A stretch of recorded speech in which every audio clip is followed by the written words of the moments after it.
Hi, everybody. Welcome to week 2. I'm going to be including this chapter 2 information lecture from the textbook, and I know that you folks do not have chapter 2, but this information is very important to not only understanding some of the crimes in the criminal justice system, but also how crimes are reported, and also what we like to call the funnel of the criminal justice system. Okay. As you can see here, the criminal justice system is like a funnel. You've got approximately 1,000 serious crimes here, 500 of which are unreported. Of those 500 that are reported, 400 of them will end up unsolved. So let's say that you've got 100 of those, 1,000 crimes, with people arrested. As you can see, you kind of go down this funnel. 65 of those adults will be considered for prosecution. The other 35 are juveniles, and they'll go to juvenile court. Of the juveniles, 30 will be put on probation, 5 will be retained in the system. You go over here to the adults, and you can see how the funnel sort of goes further down until at the very end of this funnel, of the 100 people arrested, really 5 of them as juveniles will be retained in the system, and 14 of them will be retained or incarcerated in the system as adults. Not very encouraging, really, especially if you're a victim. Okay, chapter 2 is not exactly the most riveting chapter, but it does have important information and it does have information necessary for your final exam. Um, in the criminal justice system, we have crime data, crime statistics that policy is made based on laws, you know, ordinances, etc. These crime data come from two major sources. One of them is called the Uniform Crime Report, which is also known as the UCR, and that comes from the FBI reporting program. And the other one is called the National Crime Victimization Survey, NCVS, which comes from the Bureau of Justice Statistics, also known as BJS. So what's the value of this data? As I said earlier, the data are valuable and can be used to shape public policy. The data is valuable because we can analyze and evaluate existing programs. I mean, one of the programs many of you probably saw in your own schools, DARE program. We've got some community-oriented policing type programs, um, that type of thing. The value of the data also helps to create new programs, plan new laws, and develop funding requests for, let's say, maybe creating a police department or fattening up the staff for a prison. Okay, back to the Uniform Crime Report. It was created in the 1930s by the FBI, and again, it's often referred to as the UCR. It uses what's called a crime index of 8 major offenses, which are known as Part 1 crimes. Um, it is based on crime that is reported to local, county, and state police agencies, and it's very important that you understand that. The key word actually being it's reported to, because that data of those 8 Part 1 crimes then goes from the local, county, and state police agencies then to the FBI. So if it's not reported, the data does not make it to the FBI. And then our statistics are somewhat, I guess we could call them skewed. Now, the National Crime Victimization Survey, these data stats and reports come from victims themselves with self-reports rather than police reports. It's a type of opinion research data collected by surveyors. It's really meant to uncover what they call the dark figure of crime, sort of the crime stats that aren't reported. The NCVS is a data source that comes from, like I said earlier, the Bureau of Justice Statistics. Now, a lot of people ask, what's a Part 1 crime or offense and what's a Part 2 offense? The Part 1 offenses are what most people would refer to as the most violent, okay? Murder, forcible rape, robbery, aggravated assault, burglary, larceny slash theft, motor vehicle theft, and arson was the most recent crime that was added to the Part 1 offenses. I'm going to go through each one of the Part 1 offenses just briefly for those of you who are not sure what the definition is or the elements of the Part 1 crimes are.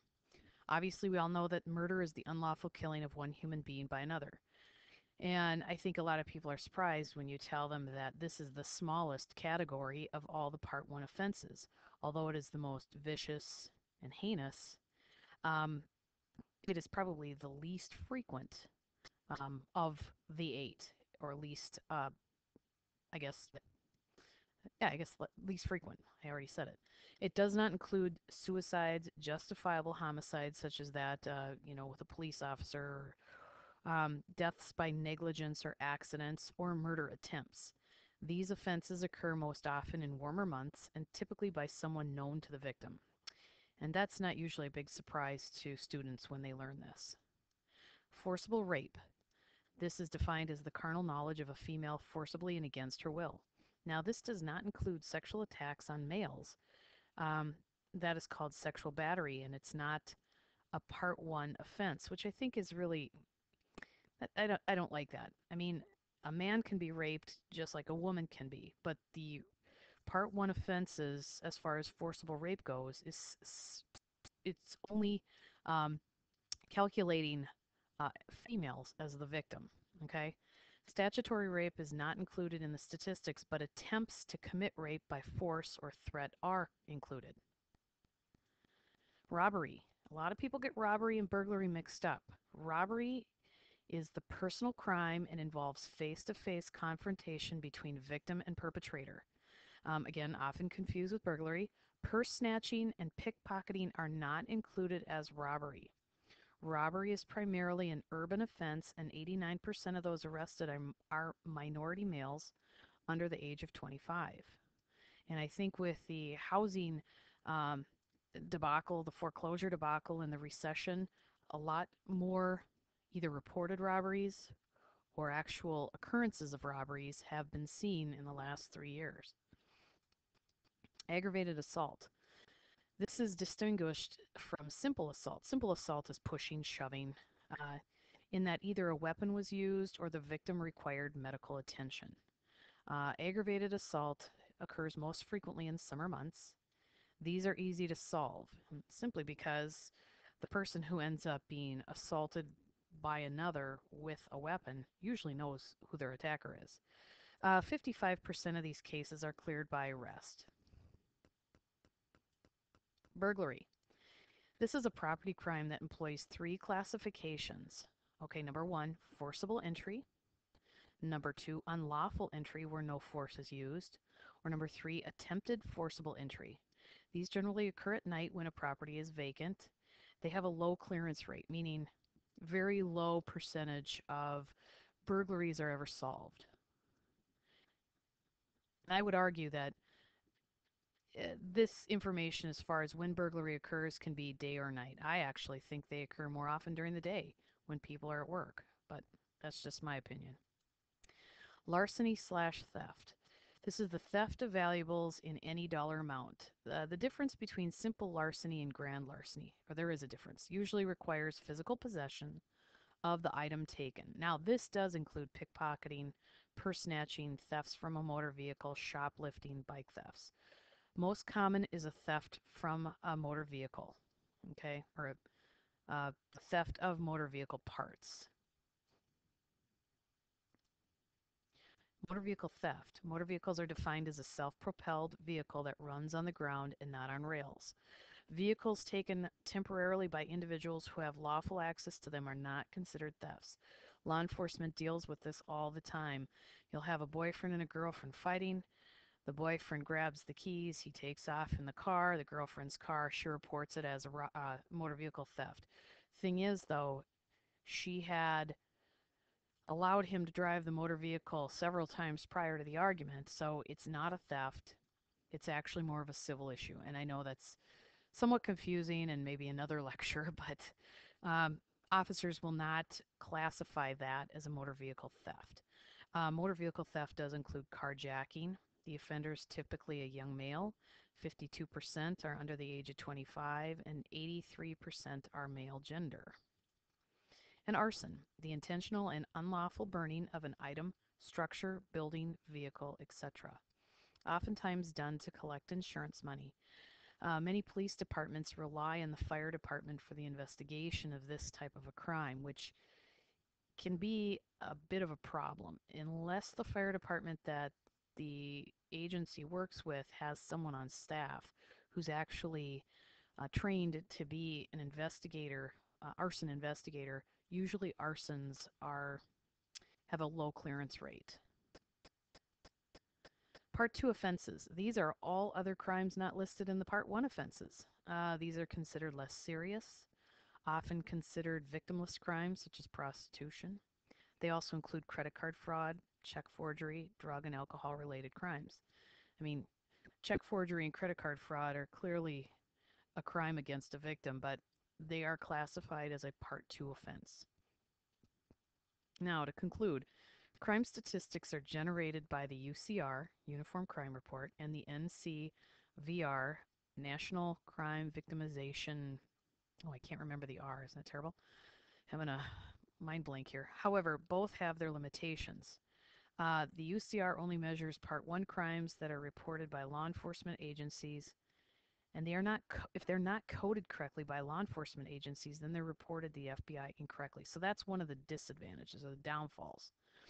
The NCVR uh, only measures certain crimes: rape, robbery, assault, burglary, larceny, and motor vehicle theft that victims report. So the hook here is if a victim doesn't report that crime that has occurred against them, then it cannot be measured. So both the UCR and the NCVR have limitations. They aren't going to be measuring every crime that occurs because it needs to be reported and it needs to be classified correctly.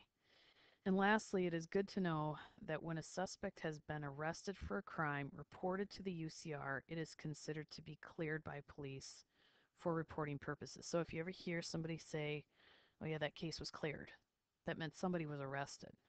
Now, one of the disadvantages to that, or I should say one of the problems to that, is it's cleared by arrest, but it's not necessarily always cleared by a correct arrest. So let's say hypothetically one of you was arrested for burglary, and it was later found out or determined that a different classmate had committed the burglary.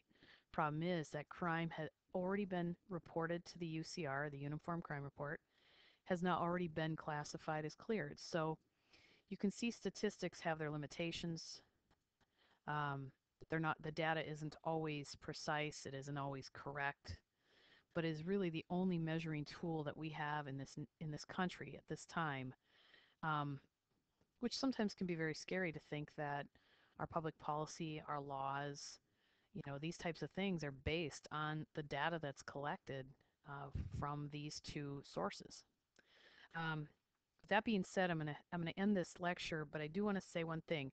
I appreciate everybody's great discussion posts last week, and I know that many of you received comments on your papers where I had said for the remainder of the quarter, I'd like to have a cover page, and I'd also like to have a reference page for your papers. I do apologize for not informing you of that prior. And so for any of you who are concerned or worried, no points were deducted for not having a cover page, and no points were deducted for no reference page. But I am really a stickler when it comes to using your own words. I don't mind anybody using resources, the more the merrier, but make sure we give those authors credit.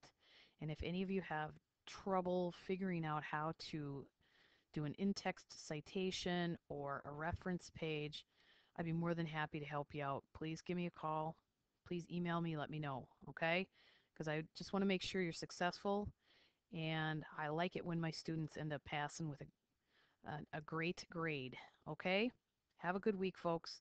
And again, thanks for joining me on the lecture here. See you later.